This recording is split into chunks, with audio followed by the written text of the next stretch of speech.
That's our own Bill Harris lighting off some fireworks in honor of the 4th of July holiday. We'll hear more from yesterday's booming Independence Day celebrations. In addition to all the day's top web headlines, after a brief hiatus, we're back here on the Daily Webcast. I'm Jared Smith.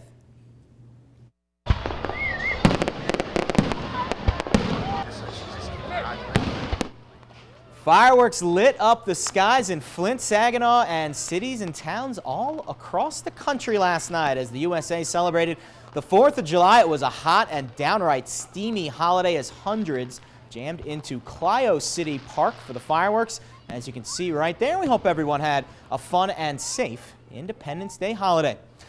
And people across the region braved the heat yesterday to celebrate our nation's 236th birthday, and things are no different today as temps will continue to soar well into the 90s. Let's check in with our own Kevin Usealman to find out more about today's scorching weather forecast. Kevin? Thanks, Jared. It's going to be another hot one today, very similar to how it felt yesterday on the 4th of July. Excessive heat warnings in effect for much of the area. Tri-Cities down towards Flint, the areas in purple that you see, could see a heat index to 110 degrees this afternoon in those areas. When you factor in the humidity, that's how it will feel. Heat index to 105 in the heat advisory areas that you see in red, the thumb, and up into the far northern parts of our viewing area as well. Actual highs around 97 degrees, not out of the question. We could see an actual reading of 100 here or there, maybe in some of the spots that didn't get the rain to start the morning today. Tonight's low 74 degrees, and then for tomorrow, another hot, steamy one. This is dangerous heat, folks, if you're out in it for too long, if you're exerting yourself, especially for the elderly, little children, that sort of thing. So be very, very careful. Again, drink plenty of water, take plenty of breaks if you're working, please, especially construction workers, people who are outside. Chance of a thunderstorm later in the day tomorrow. I'm thinking that will be the beginning of a cool down, although we'll still get up to 88 on Saturday. Nights will start to get more comfortable Saturday night, and especially starting on Sunday night, as we'll have a high near 80 on Sunday and Monday, 82 on Tuesday, 83 on Wednesday. That will be a little bit more of a normal Michigan summer feel. Jared, back to you. Thanks, Kevin. Time now to dive into Thursday's top news headlines, and we begin with severe weather that forced some residents to adjust their morning commute. Here was the scene at around 6 a.m. on 475 South by Bristol Road after severe thunderstorms swept through mid-Michigan. Overnight flooded roadways, as you can see right there, down power lines and fallen trees. Just a few of the dangers that peppered the region. At last report, Consumers Energy has indicated that approximately 86,000 customers statewide are without power, and 35,000 of them in Genesee County alone. We're going to update those numbers throughout the day. Meanwhile, DTE says over 230,000 customers are without power in the Detroit metro area.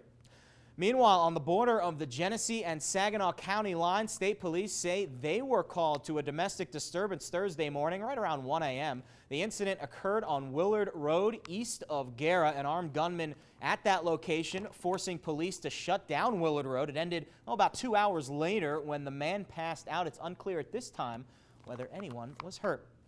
A special memorial service is planned for the 4-year-old whose body was found buried at his house on the Saginaw Chippewa Indian Reservation.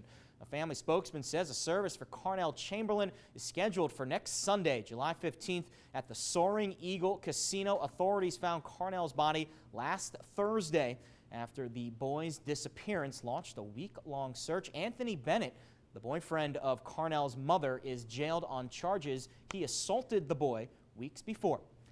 And in sports, our own Earl Arms caught up with Great Lakes Loons pitcher and LA Dodgers draft pick Duke Von Shaman earlier this week. In our first Meet the Loons segment, it's our featured sports video of the day, and you can check out the entire interview with the Duke on our homepage, mynbcnews.com. Lots of other exclusive web content on our homepage today, including damage and power outages in the aftermath from this morning's severe weather, and a look at Flint native and singer-songwriter Fernando Solis, who performed this morning on our NBC 25 Summer Concert Series. So be sure to check that out. Don't forget, you can also chime in on what you read by logging onto our Facebook page. There's the information right there below. It's NBC 25 News, or you can find us on Twitter. Send us a tweet, why don't you? It's NBC_25. And coming up tonight on NBC 25 News at 6 p.m., we'll have an extensive look at the damage caused by this morning's severe storms, and Chief Meteorologist Mark Torregrossa updates you on the recent weather in the area, and hopefully this extreme heat will cool off